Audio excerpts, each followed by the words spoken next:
Les amis, c'est un séisme dans le monde du football africain et deux interrogations majeures vont attirer notre attention. Premièrement, Achraf Hakimi a refusé de prendre le trophée, disant que sa mère lui a formellement interdit. Il a dit que lui et ses coéquipiers ne prendront pas le trophée, même si on le leur donne. Donc, il ne prendra pas le trophée définitivement. Et deuxièmement, le Sénégal a introduit un recours auprès du TAS. Et il sera question pour nous de savoir, est-ce que le recours introduit par le Sénégal va-t-il aboutir? Parce qu'il y a l'article 5 de la FIFA qui va trancher tout, selon ce qui se dit entre guillemets. Est-ce que ce recours va-t-il définitivement aboutir? Alors, dans cette vidéo, je vous demande de vous asseoir confortablement parce qu'on va décortiquer deux sujets qui creusent, qui divisent vraiment l'opinion africaine depuis quelques jours. Depuis que Issa Hayatou n'est plus là, la CAF, c'est n'importe quoi. Voilà. Donc, c'est désolant.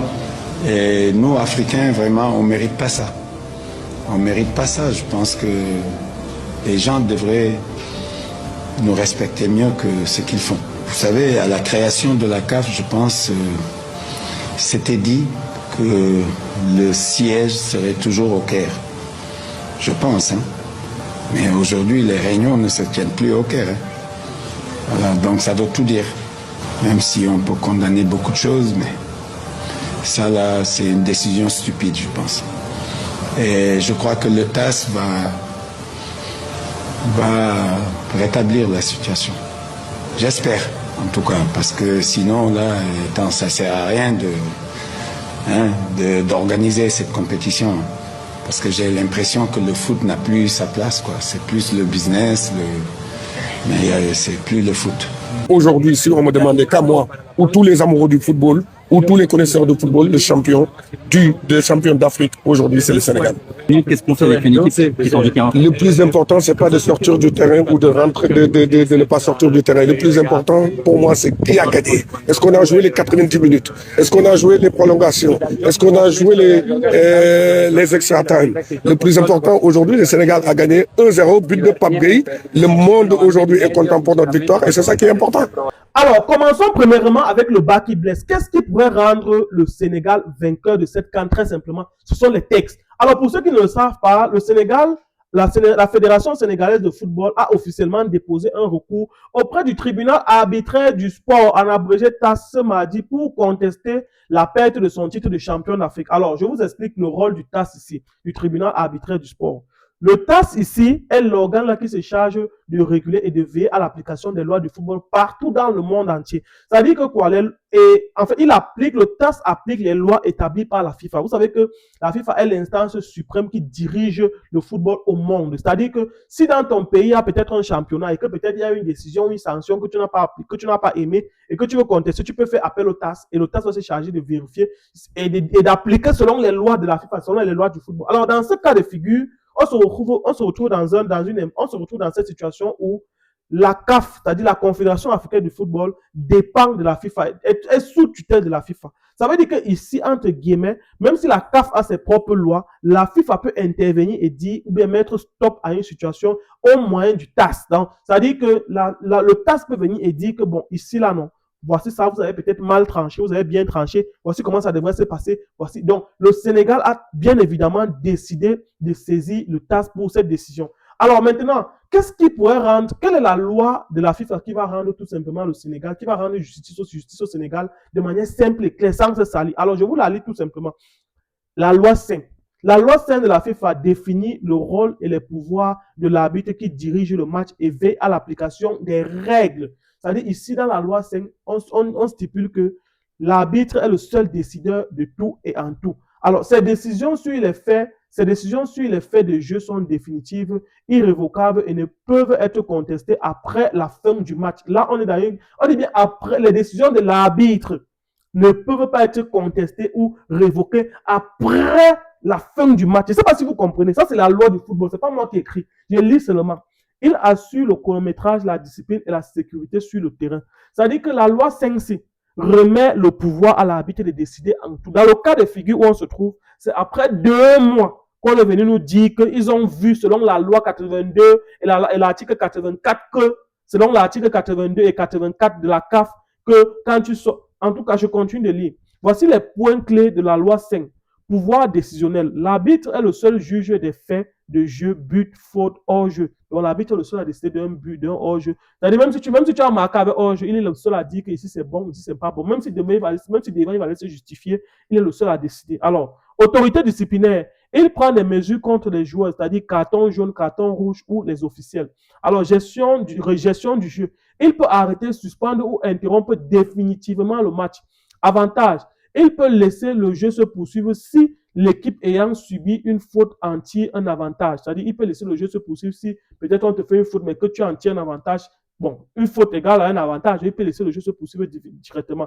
Responsabilité, il n'est pas responsable des blessures ou dommages matériels résultant des sanctions. Ça veut dire que si l'arbitre te sanctionne, par exemple, et que tu te fâches, tu donnes un coup de poing peut-être à un collègue, à n'importe qui, à un coéquipier, l'arbitre n'est pas responsable de ça. Il fait son travail, il applique ses décisions.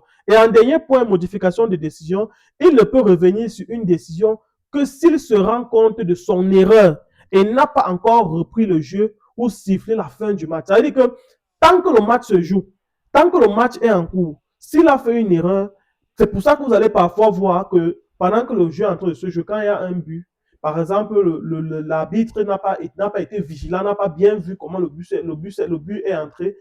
À un moment donné, quand il veut le décider, il y a souvent un truc ici, il y a souvent un brassard qu'il a ici, là, où on appelle, ça vibre, et on l'invite à aller consulter. Ça s'appelle la VAR. C'est-à-dire que pendant que le match est en train de se jouer, si l'arbitre a décidé de valider le but, tant que le match n'a pas repris, il peut décider d'annuler ce but. C'est-à-dire, j'explique bien pour qu'on puisse comprendre. Si le match se joue, et qu'il y a peut-être un but avec hors-jeu. Si l'arbitre dit que le but a été validé, c'est le but sera validé. S'il décide de reprendre le jeu, il va reprendre le jeu. Même si demain il va être sanctionné pour favoritisme ou bien même si ça va amputer sur sa carrière, tant que le match se joue, l'arbitre est le seul décideur. Ça veut dire tout simplement ici que un match ne peut pas se jouer.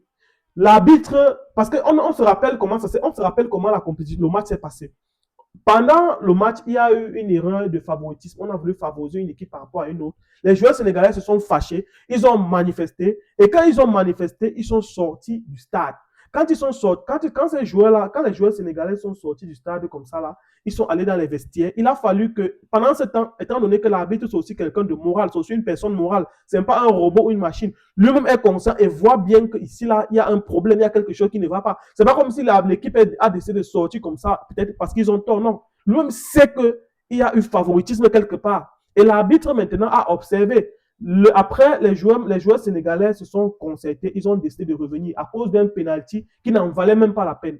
Et il faut préciser que quand l'arbitre a validé ce penalty, parce que jusque-là, c'est pour vous prouver que l'arbitre est le maître. Donc, pendant le match, il y a eu une fausse faute là, comme ça, qui ne ressemblait à rien. L'arbitre a décidé de valider et le penalty a été tiré. Là, c'est le pouvoir de l'arbitre de décider à cet instant-là. Et malgré ça, l'arbitre n'a pas décidé d'annuler le match.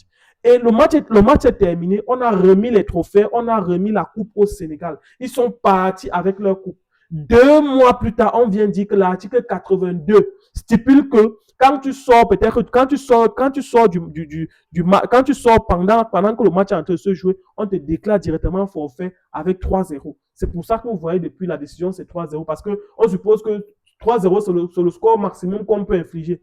Or, ici, on a tous vu comment il y a irrégularité, il y a eu injustice. Et il faut préciser qu'à la suite de tout ça, il y a encore eu des sanctions.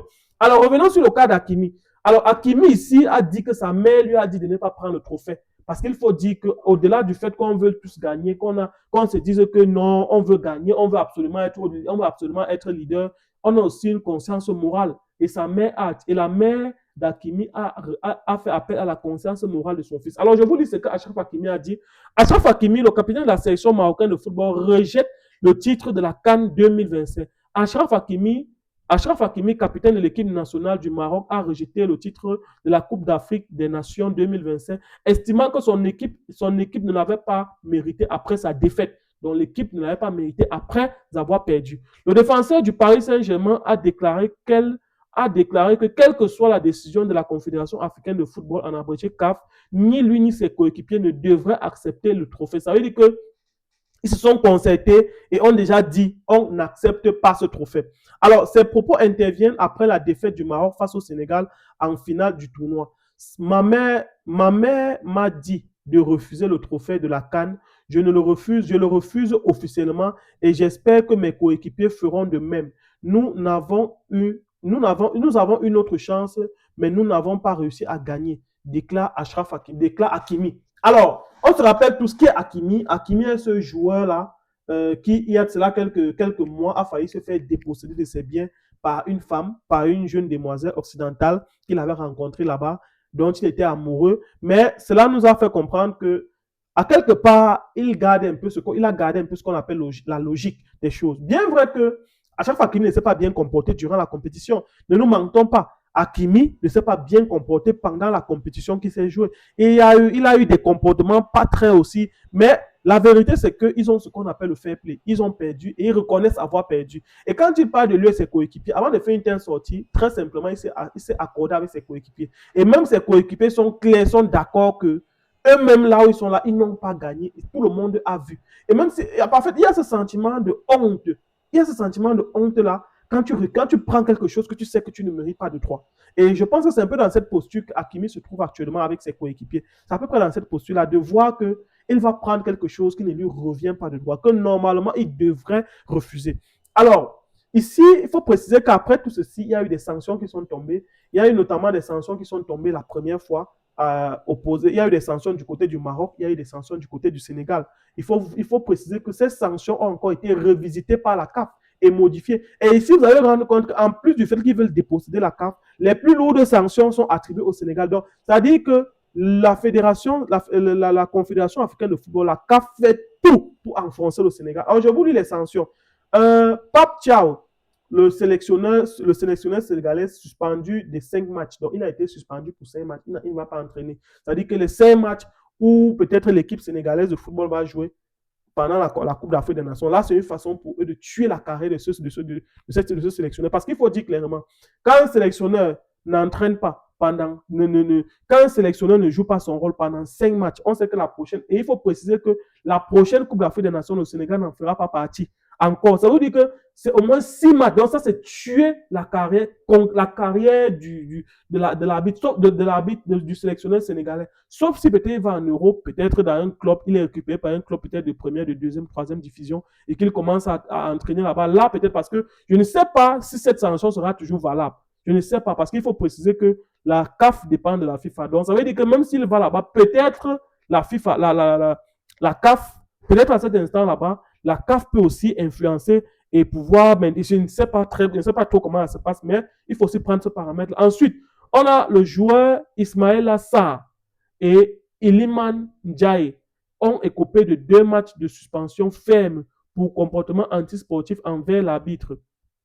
Amende. La Fédération sénégalaise de football a été condamnée à payer une amende de 600 000 $ au total, incluant les fautes disciplinaires et les comportements de l'encadrement. Maintenant, du côté du Maroc, vous allez voir qu'ils ont adouci, ils ont réduit les sanctions. Alors, du côté du Maroc, on a quoi? Achraf Hakimi suspendu de 2 matchs, dont un avec sursis. Ça, on a un peu légèrement adouci.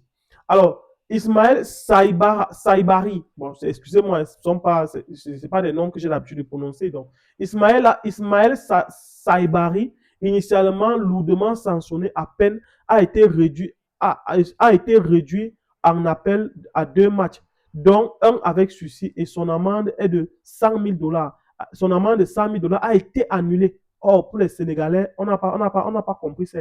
Ils ont maintenu toutes les sanctions, mais l'amende de celui-ci a été annulée. Encore du favoritisme. La Fédération royale marocaine du football, c'est-à-dire une amende de 100 000 $ pour eux pour l'envahissement de la zone VAR, le staff, mais l'amende pour les ramasseurs de balles et l'usage des lasers ont été réduits respectivement à 50 et 10 000 $. Donc, ça veut dire qu'en tout, la Fédération marocaine de football ici, puisqu'on a retiré l'amende qu'on avait donnée au joueur Ismaël Saibari là, ça veut dire que la Fédération marocaine de football ici va payer 100 000 $, ça veut dire 160 000 $, tandis que tu as la Fédération sénégalaise de football ici là, qui va payer 600 000 $, et en plus, qui a été encore suspendu pour la prochaine Coupe d'Afrique des Nations, pour la prochaine compétition. Et en plus, tu as encore voilà, la carrière d'un entraîneur qu'on vient encore de tuer en le suspendant de 5 matchs. Donc, tu te rends compte que la Fédération africaine de football a été la plus sévère possible envers le Sénégal, où on te pose encore la question de savoir. On dit souvent que l'Afrique, vous voyez très simplement que c'est ton propre frère, comme on dit souvent, qui pèse ta chaussure. Ici, ils ont favorisé les Maghrébins, mais dans les sanctions, on a durement sanctionné les Africains. Vous voyez simplement comment en fait, vous comprenez que l'histoire du football, là, il y a toujours du favoritisme, mais c'est flagrant à mon vision. C'est flagrant. Même comment est-ce qu'on veut que les Occidentaux nous respectent? Les Occidentaux ne peuvent pas nous respecter avec ça. Parce que les Occidentaux vont se moquer de nous en disant que même entre vous, vous ne parvenez pas à vous entendre. Vous ne parvenez pas à être solidaire. Quand tu as la possibilité d'enfoncer ton feu, parce que là, clairement, la Confédération africaine de football, la CAF, est en train d'enfoncer le Sénégal davantage, puisque le Sénégal aussi est en train de durcir. Mais bon, je pense que jusque-là, on n'est pas au bout de nos surprises, parce que si ça a fait 2 semaines pour sortir, attendons encore la décision du Sénégal. La décision du TAS peut sortir, peut-être en faveur du Sénégal. Et si la décision du TAS sort et que ce n'est pas en faveur du Sénégal, on va comprendre très simplement que nous sommes dans une mascarade et que même à la plus haute instance du football international, cela a été validé et on comprendra tout simplement que tout ce qu'on fait tous les jours, même les compétitions, les clubs, tout ça, l'UEFA, la Champions League, toutes les compétitions qu'on connaît là, même à l'intérieur de ces compétitions, il y a aussi des mascarades pareilles. Donc, dites ce que vous pensez en commentaire. Si vous pensez que le Sénégal a bien fait de saisir le TAS, et si vous pensez qu'Achraf Hakimi a aussi bien fait d'écouter les paroles de sa maman, est-ce qu'un homme qui écoute trop sa mère est vraiment digne de confiance? C'est une question qu'on se pose tous. J'aimerais que vous dites ce que vous pensez en commentaire. Je vais vous lire. À très bientôt. Ciao, ciao.